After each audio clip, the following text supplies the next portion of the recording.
Marie rentre chez elle ce jeudi soir, épuisée par une longue journée de travail à l'hôpital. L'appartement est silencieux, comme c'est le cas depuis quelques mois. Pierre, son mari depuis 15 ans, s'absente de plus en plus souvent, prétextant une surcharge de travail au cabinet d'avocat. Marie soupire, sentant le poids de la solitude qui s'accumule. Alors qu'elle se prépare un thé pour se détendre, elle remarque le téléphone portable de Pierre sur la table de la cuisine. Il avait dû l'oublier en sortant précipitamment le matin. Une notification s'afficha sur l'écran, captant son attention. Marie hésite un instant, le cœur battant la chamade. Il n'est pas dans sa nature de s'immiscer dans la vie privée de son mari, mais quelque chose la pousse à décrocher l'appareil. Le message provenait d'une certaine Sophie. Marie sent son estomac se dérober en lisant « J'ai hâte de te voir ce soir, mon amour. Ton contact me manque. » Les mains tremblantes, Marie déverrouille son téléphone portable, le mot de passe est toujours la date de leur anniversaire de mariage. Les heures qui suivent sont un tourbillon de découvertes douloureuses. Des centaines de messages échangés, des photos intimes, des projets de rencontres secrètes. La trahison est flagrante et, à en croire les apparences, elle dure depuis des mois. Marie ne voit pas le temps passer, absorbée par le cauchemar qui se déroule. Lorsque la porte d'entrée s'ouvre, il est un peu plus de minuit. Pierre entre, le sourire mourant sur les lèvres en voyant Marie assise sur le canapé, son téléphone portable à la main. « Marie, je peux t'expliquer. » Commence-t-il, mais elle l'interrompt. « Expliquer quoi, Pierre ? Comment tu m'as menti pendant des mois ? Comment as-tu pu ?» Sa voix s'affaiblit, les larmes remontant enfin à la surface. « Comment as-tu pu nous faire ça ? » Pierre laisse ses épaules s'affaisser, son masque de normalité s'effrite. « Je suis désolé, Marie. Je n'avais pas prévu que cela arrive, mais, je suis tombé amoureux de Sophie. » Les mots frappent Marie comme un coup de poing dans le ventre. « Est-ce que tu l'aimes ?» « Oui, » répond Pierre, la voix basse mais ferme. « Et j'ai décidé de quitter notre maison pour aller vivre avec elle. » Marie sent que le monde lui échappe. « Tu vas me quitter ? Comme ça, après 15 ans ?» Pierre détourne le regard, incapable d'affronter la douleur dans les yeux de Marie. « Je sais que c'est soudain pour toi, mais ça fait un moment que j'y pense.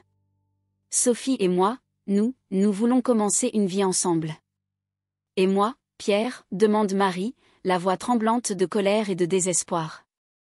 C'est alors que Pierre révèle la dernière bombe. « J'ai transféré nos biens au nom de Sophie.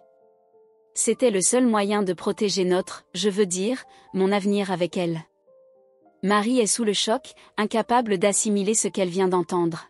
« Tu as fait quoi ? Comment avez-vous pu ? C'est illégal, Pierre.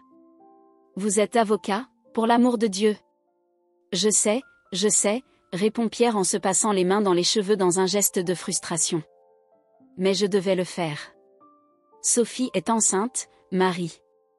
Nous allons avoir un bébé. La révélation finale est trop forte pour Marie. Elle sentit ses jambes faiblir et se laissa tomber sur le canapé, les larmes coulant à présent à flots. Pierre fit un geste pour s'approcher, mais elle le tint à distance en levant la main. « Sortez », murmure-t-elle, la voix brisée. « Partez tout de suite. » Pierre hésite un instant, comme s'il voulait ajouter quelque chose. Mais devant le regard dévasté de Marie, il se contente de hocher la tête, de prendre une valise qui se trouvait près de la porte, Marie ne l'avait même pas remarqué auparavant, et de quitter l'appartement. Marie est restée là, seule dans le silence assourdissant de l'appartement qu'elle considérait il y a encore quelques instants comme son chez-soi. Les heures passent et elle reste immobile, essayant de comprendre comment sa vie s'est effondrée en une seule nuit. Lorsque les premiers rayons de soleil commencèrent à traverser la fenêtre, Marie bougea enfin. Les yeux gonflés et le corps endolori, elle se traîne jusqu'à sa chambre. Elle ouvre l'armoire et constate que la moitié des vêtements de Pierre a disparu. Il avait tout prévu, préparé sa fuite en faisant semblant que tout allait bien. Marie prend une photo de leur mariage sur la table de nuit. Elle regarde leur visage souriant, plein d'espoir et d'amour. Avec un cri d'angoisse, elle a jeté le cadre contre le mur, le verre se brisant comme son cœur. À ce moment-là, en regardant les tessons sur le sol, Marie réalise que ce n'est pas seulement son mariage qui est terminé. Toute la vie qu'elle avait connue, tout ce qu'elle avait construit au cours des 15 dernières années lui avait été arraché en une seule nuit. Plus de maison, plus d'économie, plus d'avenir. La trahison de Pierre ne lui a pas seulement brisé le cœur, elle l'a laissé complètement à plat. Marie regarde le petit appartement avec un mélange de soulagement et de désespoir. Après des semaines de recherche frénétique, elle a enfin trouvé un logement qu'elle peut s'offrir avec son salaire d'infirmière. Il s'agit d'un minuscule studio dans le 20e arrondissement de Paris, loin du confort de l'appartement qu'elle partage avec Pierre dans l'élégant 7e arrondissement. L'odeur de moisissure et de peinture fraîche imprègne l'air lorsqu'elle pose l'unique valise qu'elle a apportée avec elle. Les murs écaillés et le sol usé contrastaient fortement avec la vie qu'elle avait laissée derrière elle. Marie respire profondément, essayant de retenir les larmes qui menacent de couler à nouveau. Ce n'est que temporaire, marmonne-t-elle, se répétant le mantra qui lui a permis de tenir le coup ces dernières semaines. Tu t'en remettras, Marie. Déterminée à ne pas céder au désespoir, Marie commence à organiser ses quelques biens. Alors qu'elle plie méticuleusement chaque vêtement, elle pense à l'hôpital où elle travaille depuis plus de 10 ans. Le lendemain de la découverte de la trahison, Marie s'était traînée au travail, les yeux gonflés et l'esprit en ébullition. Sa patronne, le docteur Claudette, l'a appelée dans son bureau dès qu'elle l'a vue. « Mon Dieu, Marie! Qu'est-ce qui t'arrive » s'exclame Claudette, l'inquiétude transparaissant dans sa voix. Marie s'est effondrée sur la chaise devant le bureau de sa patronne, les mots sortant en un flot incontrôlable alors qu'elle racontait les événements de la nuit précédente. Claudette écoutait en silence, offrant de temps en temps un mouchoir ou une pression réconfortante sur le bras de Marie.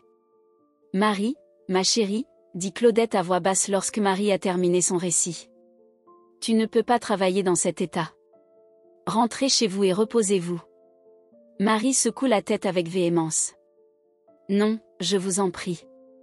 J'ai besoin de travailler. C'est la seule chose qui me reste maintenant. » Claudette l'étudia un long moment avant de hocher la tête à contre-séhure. « Très bien. Mais vous resterez dans l'aile administrative aujourd'hui. Pas de contact direct avec les patients jusqu'à ce que vous vous sentiez plus stable. » Dans les jours et les semaines qui ont suivi, Marie s'est plongée dans son travail comme jamais auparavant. Elle arrive tôt, part tard, se porte volontaire pour assurer les gardes supplémentaires et les jours fériés. L'hôpital est devenu son refuge, le seul endroit où elle peut échapper aux pensées torturantes concernant Pierre et Sophie. Ses collègues ont remarqué le changement. Marie, autrefois connue pour son sourire chaleureux et son humeur joyeuse, se déplaçait à présent dans les couloirs de l'hôpital avec une expression fermée, répondant aux questions par des monosyllabes. « Marie, il faut que tu ralentisses », lui a conseillé son amie et collègue infirmière, Isabelle, lors d'une pause café. « Tu manges à peine, tu dors à peine. Ce n'est pas sain. » Marie a forcé un sourire qui n'a pas atteint ses yeux. « Je vais bien, Isa. Le travail m'aide à ne pas penser à ça. » Isabelle soupire, sachant qu'il est inutile d'insister. « Viens au moins dîner ce week-end. Tu manques à Jean-Luc et aux enfants. » Marie hésite. L'idée d'être entourée de la famille heureuse d'Isabelle l'a fait se sentir encore plus seule. Mais le regard suppliant de son ami l'a fait céder. D'accord. Dimanche soir ? De retour dans le présent, Marie finit de ranger ses vêtements et s'assied sur le petit lit, seul meuble à part la table de chevet fournie avec l'appartement.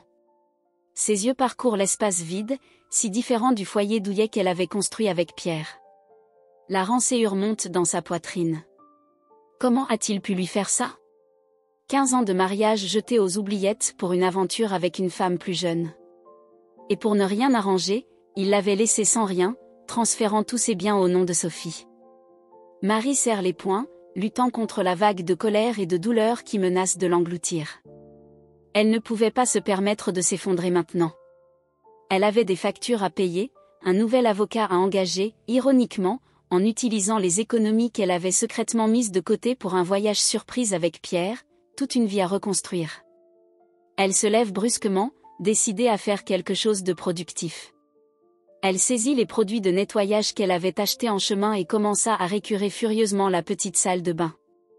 Le travail physique l'aide à canaliser sa frustration et la forte odeur de désinfectant masque l'odeur de renfermé qui semble imprégner les murs.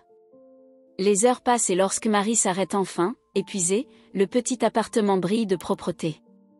Elle regarda autour d'elle, ressentant un pincement de fierté au milieu du désespoir. C'était peu, mais c'était un début. Cette nuit-là, allongée dans son lit inconnu, Marie se laissa aller à pleurer pour la dernière fois. Elle pleura l'amour qu'elle avait perdu, la trahison, la vie qu'elle avait imaginée. Mais lorsque les larmes se sont taries, une détermination farouche s'est emparée d'elle. Demain sera un nouveau jour, murmure-t-elle pour elle-même, les yeux fixés sur le plafond qui s'écaille. Et je vais y survivre. Je vais reconstruire ma vie, avec ou sans Pierre. Sur cette pensée, Marie ferma les yeux, sombrant dans un sommeil agité mais nécessaire. La route sera longue et difficile, mais elle est déterminée à avancer pas à pas. Marie ajuste le stéthoscope autour de son cou, se préparant à une nouvelle garde de nuit à l'hôpital. Ces dernières semaines, elle s'était portée volontaire pour assurer autant de gardes de nuit que possible. Les nuits solitaires dans son petit appartement lui rappelaient constamment tout ce qu'elle avait perdu. L'horloge sonne 23h45 lorsque l'alarme des urgences retentit. Marie se précipite au service de traumatologie, où une équipe se prépare déjà à recevoir un cas critique. Accident de voiture, rapporte le docteur Dubois, le chirurgien de garde. Le conducteur ivre est entré en collision avec un autre véhicule. Nous avons une victime qui arrive dans un état grave. Marie acquiesce, se concentrant sur la tâche qui l'attend. Quelques minutes plus tard, les portes s'ouvrirent violemment et des ambulanciers entrèrent en poussant un brancard. Femme d'environ 30 ans, fractures multiples et possible hémorragie interne, rapporte l'un des ambulanciers qui transfère la patiente sur la table d'examen. Marie s'approche pour aider, mais se fige à la vue du visage de la victime. Même couvert de coupures et d'échymoses, il était reconnaissable entre tous. C'était Sophie. Un frisson parcourt l'échine de Marie. Là, inconsciente et gravement blessée, se trouvait la femme qui avait détruit sa vie. Pendant un bref instant, Marie ressentit une vague de satisfaction vengeresse, immédiatement suivie d'une intense culpabilité à cette idée. « Infirmière Laurent, nous avons besoin de vous ici. » La voix du docteur Dubois la ramène à la réalité. Marie déglutit et se force à agir de manière professionnelle. Ses mains tremblent légèrement tandis qu'elle assiste aux premières procédures, vérifiant les signes vitaux et préparant Sophie à une intervention chirurgicale d'urgence. La tension chute, prévient Marie, d'une voix étonnamment ferme. Rythme cardiaque irrégulier. Le docteur Dubois acquiesce gravement. Nous l'emmenons tout de suite au bloc opératoire. Infirmière Laurent, vous venez avec nous. Marie hésite une fraction de seconde avant d'accepter. Alors qu'il pousse la civière vers la salle d'opération, son esprit est en ébullition. Comment le destin a-t-il pu être aussi cruel pour la mettre dans cette situation ? Dans la salle d'opération, Marie a repris son poste, surveillant les signes vitaux de Sophie et aidant avec les instruments. Chaque fois qu'elle regarde le visage pâle et inconscient sur la table, elle ressent un mélange confus d'émotions, colère, pitié, ressentiment et un sentiment de devoir professionnel qui s'efforce de prendre le dessus. L'opération dure des heures. Marie observe les mains habiles du docteur Dubois qui s'efforce de sauver la vie de Sophie, celle-là même qui a brisé la sienne. L'ironie est trop amère pour être contemplée. À un moment critique, lorsque Sophie a commencé à montrer des signes de choc hypovolémique, Marie a ressenti une envie passagère d'hésiter, de ne pas agir aussi vite qu'elle le pouvait. Mais sa formation et son éthique professionnelle l'ont emporté. « Il nous faut plus de sang, tout de suite », a-t-elle crié, se déplaçant déjà pour aller chercher les poches de transfusion. Les heures qui suivent sont une bataille intense pour la vie de Sophie. Marie travaille sans relâche, ses gestes sont précis et efficaces, ses émotions personnelles sont reléguées au second plan. Lorsque l'opération est enfin terminée et que Sophie est emmenée en salle de réveil, toujours dans un état critique mais stable, Marie sent ses jambes faiblir. Elle s'est appuyée contre le mur du couloir, prenant de grandes respirations, essayant de digérer ce qui venait de se passer. « Excellent travail, infirmière Laurent », dit le docteur Dubois en lui posant la main sur l'épaule. « Vous avez contribué à sauver une vie aujourd'hui. » Marie acquiesce machinalement, incapable d'exprimer la tempête d'émotions qui la consume. Elle avait, en fait, aidé à sauver une vie. La vie de la femme qui avait gâché la sienne. Marie entre en titubant dans la salle de repos des infirmières, son corps épuisé par des heures de concentration intense dans la salle d'opération. Mais alors que son corps réclame du repos, son esprit est en ébullition.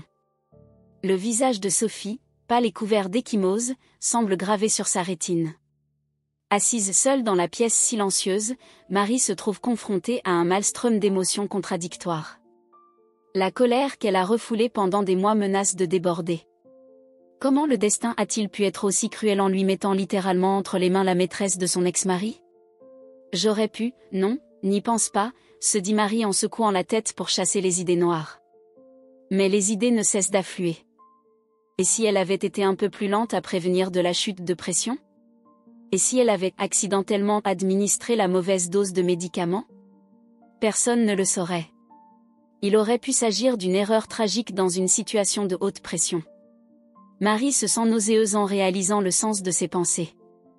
Elle était une professionnelle de la santé, vouée à sauver des vies. Comment pouvait-elle envisager de tels actes? Mais elle a détruit ma vie, murmure une voix amère dans son esprit. Elle et Pierre m'ont laissé sans rien. Ne serait-il pas juste qu'elle souffre un peu elle aussi? Marie se leva brusquement, incapable de rester immobile. Elle se mit à faire les 100 pas dans la petite pièce, ses pas résonnant dans le silence. Non, dit-elle à voix haute, comme si elle se l'affirmait à elle-même. Je ne suis pas ce genre de personne. Peu importe ce qu'ils ont fait, je ne peux pas m'abaisser à ce niveau. Mais la bataille interne se poursuit. Une partie d'elle voulait retourner en courant dans la salle de réveil pour s'assurer que Sophie allait bien. Une autre partie d'elle voulait fuir l'hôpital et ne plus jamais regarder ce visage. Marie s'arrête devant le miroir du salon, fixant son reflet. Les yeux qui la fixaient semblaient appartenir à un étranger, fatigué, plein de douleur et de confusion. Elle murmure à son reflet, « Qui suis-je? Qu'est-ce que ce cauchemar me fait ?» À ce moment-là, Marie a compris qu'elle se trouvait à la croisée des chemins. Les actions qu'elle entreprend maintenant n'affecteront pas seulement la vie de Sophie, mais définiront qui elle, Marie, est en tant que personne et en tant que professionnelle. Fermant les yeux, Marie respire profondément, essayant de retrouver un peu de calme au milieu de la tempête émotionnelle. Elle se souvient du serment qu'elle a prêté lorsqu'elle est devenue infirmière, de la fierté qu'elle a ressentie en consacrant sa vie à soigner les autres. « Je vaux mieux que cela », dit-elle en ouvrant les yeux et en regardant son reflet avec une détermination nouvelle. « Je ne laisserai pas leurs actions me transformer en quelqu'un que je ne reconnais pas. » Avec cette résolution, Marie se sent soulagée d'un poids. Le chemin à parcourir sera encore difficile, elle devra continuer à s'occuper de Sophie, garder son éthique professionnelle intacte tout en gérant ses émotions personnelles. Mais maintenant, elle sait clairement qui elle est et ce qu'elle représente. Marie quitte la salle de repos et retourne dans la salle de réveil. Ses mains tremblent encore légèrement, non pas à cause de la peur de l'opération, mais à cause de l'intensité des émotions qu'elle continue à ressentir. Cependant, ses pas sont devenus plus fermes. En s'approchant du chevet de Sophie, Marie se fait une promesse silencieuse, elle s'occupera de cette patiente avec le même dévouement et le même professionnalisme que n'importe qui d'autre. Pas pour Sophie, pas pour Pierre, mais pour elle-même et pour les principes qu'elle refuse de compromettre. Marie surveille attentivement les moniteurs qui affichent les signes vitaux de Sophie. Quelques heures se sont écoulées depuis l'opération et l'état de la patiente reste critique mais stable. Le silence de la salle de réveil n'est rompu que par les bips rythmiques des machines et les soupirs occasionnels de Sophie. Soudain, une alarme retentit, faisant sursauter Marie. Le rythme cardiaque de Sophie devient irrégulier et sa tension artérielle commence à chuter rapidement. « Docteur Dubois !» Marie appelle, sa voix résonne dans le couloir. « Nous avons besoin de vous immédiatement. » En attendant l'arrivée du médecin, Marie commence les procédures d'urgence. Ses mains bougent avec une précision entraînée, ajustant le débit d'oxygène et préparant les médicaments nécessaires. Le docteur Dubois se précipite dans la pièce et évalue rapidement la situation. « Il semble que nous ayons une hémorragie interne récurrente », déclare-t-il, la voix tendue. « Nous devons la ramener au bloc opératoire. » Les minutes qui suivent sont un tourbillon d'activité. Marie aide Sophie à se préparer pour le transport, son cœur battant la chamade non seulement à cause de l'urgence de la situation, mais aussi à cause du conflit interne qui l'habite toujours. Dans la salle d'opération, le docteur Dubois s'efforce de localiser et d'arrêter l'hémorragie. Marie l'observe, fournit des instruments et surveille les signes vitaux de plus en plus faibles de Sophie. Nous sommes en train de la perdre, marmonne le docteur Dubois, la frustration se faisant sentir dans sa voix. Infirmière Laurent, j'ai besoin que vous augmentiez la dose d'épinéphrine. Marie hésite une fraction de seconde. Voilà l'occasion qu'une partie obscure de son esprit avait déjà envisagée. Une erreur dans le dosage pouvait facilement s'expliquer par la pression du moment. Personne ne la blâmerait. Personne ne le saurait. Le temps semble ralentir tandis que Marie fixe le flacon de médicaments qu'elle tient dans ses mains. Toute sa vie, son mariage, ses rêves brisés défilent devant ses yeux. La douleur, la colère, le ressentiment, tout s'est accumulé en ce moment crucial. Mais alors, comme un phare dans l'obscurité, Marie se souvient de sa décision antérieure, de l'engagement qu'elle avait pris envers elle-même. Elle n'était pas une personne vindicative. Elle ne laissera pas les actes de Pierre et Sophie la transformer en quelque chose qu'elle méprise. Inspirant profondément, Marie administre la bonne dose d'épinéphrine. Dose administrée, docteur, annonce-t-elle d'une voix ferme. Les minutes qui suivent sont tendues, toute l'équipe travaillant à l'unisson pour sauver la vie de Sophie. Lentement, presque miraculeusement, ses signes vitaux commencent à se stabiliser. Nous avons réussi, soupire le docteur Dubois, le soulagement étant évident dans sa voix. Bien joué, l'équipe. Surtout vous, infirmière Laurent. Votre rapidité d'action a été cruciale. Marie acquiesça silencieusement, un tourbillon d'émotions traversant son corps. Le soulagement, l'épuisement et un étrange sentiment de paix se mêlent dans sa poitrine. Tout en aidant Sophie à se rétablir, Marie réfléchit à ce qui vient de se passer. Elle a affronté son épreuve la plus difficile, non seulement en tant que professionnelle, mais aussi en tant qu'être humain. Et elle l'avait réussi. En regardant le visage pâle de Sophie, Marie se rendit compte que quelque chose avait changé en elle. L'amertume qui la rongeait depuis si longtemps commençait à se dissiper, remplacée par un sentiment de force intérieure qu'elle ignorait posséder. Marie quitte la salle d'opération épuisée, mais avec une clarté nouvelle. Elle avait fait le bon choix, non pas pour Sophie ou pour un sens abstrait du devoir, mais pour elle-même. Elle avait choisi d'être la personne qu'elle avait toujours voulu être, quelles que soient les circonstances. C'est sur cette pensée que Marie s'est préparée à affronter la suite des événements, sachant qu'elle pouvait le faire avec intégrité et force. Marie quitte la salle d'opération, ses pas résonnant dans le couloir silencieux de l'hôpital. L'adrénaline de l'urgence commence à s'estomper, la laissant épuisée mais étrangement apaisée. Elle avait fait son travail, rempli son devoir éthique, malgré tout. Alors qu'elle tourne le coin vers la salle d'attente, Marie s'arrête brusquement. Pierre est là, assis, la tête entre les mains. Son ex-mari semble avoir vieilli de quelques années au cours des dernières heures, son visage est pâle et marqué par l'inquiétude. Un instant, Marie envisage de faire demi-tour et d'éviter la confrontation. Mais quelque chose en elle la pousse à aller de l'avant. Il était temps d'affronter non seulement Pierre, mais aussi ses propres sentiments. Pierre leva la tête en entendant les pas de Marie s'approcher. Ses yeux s'écarquillent et il se lève brusquement. « Marie, dit-il, la voix rauque.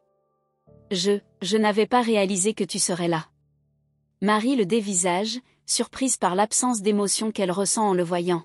« Je travaille ici, Pierre.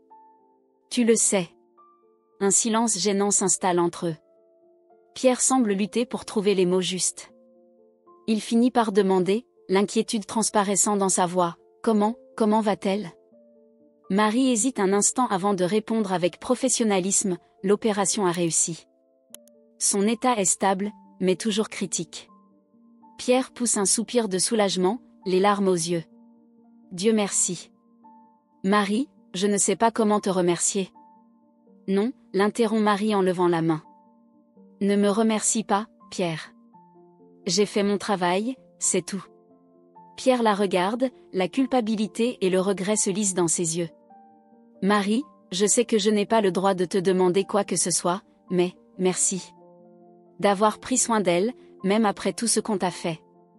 Marie sent une vague d'émotion qui menace de la submerger, mais elle garde son sang-froid. Avec un calme qui la surprend, elle répond, je ne l'ai pas fait pour toi, Pierre. Ni pour elle. Je l'ai fait parce que c'est ce que je suis, et rien de ce que tu as fait ne pourra changer cela. Pierre baisse la tête, la honte est évidente dans sa posture. Je suis désolée, Marie. Pour tout. Je sais qu'il n'y a pas d'excuse pour ce que j'ai fait, mais... Tu as raison, l'interrompt à nouveau Marie, d'une voix ferme. Il n'y a pas d'excuse. Et je ne veux pas les entendre. Ce qui est fait est fait. Elle fait une pause, prend une grande inspiration avant de poursuivre, mais je veux que tu saches quelque chose, Pierre. Malgré tout, j'ai fait mon devoir. Pas pour toi, pas pour elle, mais pour moi. Parce que c'est la personne que j'ai choisi d'être. Pierre la regarde, un mélange d'admiration et de remords dans les yeux. Tu as toujours été la meilleure de nous deux, Marie. Marie secoue la tête. Cela n'a plus d'importance. Notre histoire est terminée, Pierre. Et maintenant, il faut que je passe à autre chose. Sans attendre de réponse, Marie se tourne vers la sortie. Mais avant de partir, elle jette un dernier coup d'œil à Pierre. Prends bien soin d'elle, Pierre. Et prends soin de toi. Au revoir. Sur ces mots, Marie se dirige vers la sortie de l'hôpital. Chaque pas l'éloigne non seulement de Pierre, mais aussi de tout le poids qu'elle a porté ces derniers mois. Lorsqu'elle franchit les portes de l'hôpital dans la lumière de l'aube, Marie ressent un mélange de soulagement et d'épuisement. La nuit avait été une épreuve pour sa force et son caractère, et elle en était sortie victorieuse. L'avenir est encore incertain et il reste beaucoup de choses à résoudre. Mais à ce moment-là, en marchant sous un ciel qui commençait à s'éclaircir, Marie savait qu'elle était prête à affronter la suite des événements. Elle avait redécouvert sa force intérieure, son intégrité. Et cela, elle l'a compris, était plus précieux que tout ce que Pierre aurait pu lui prendre.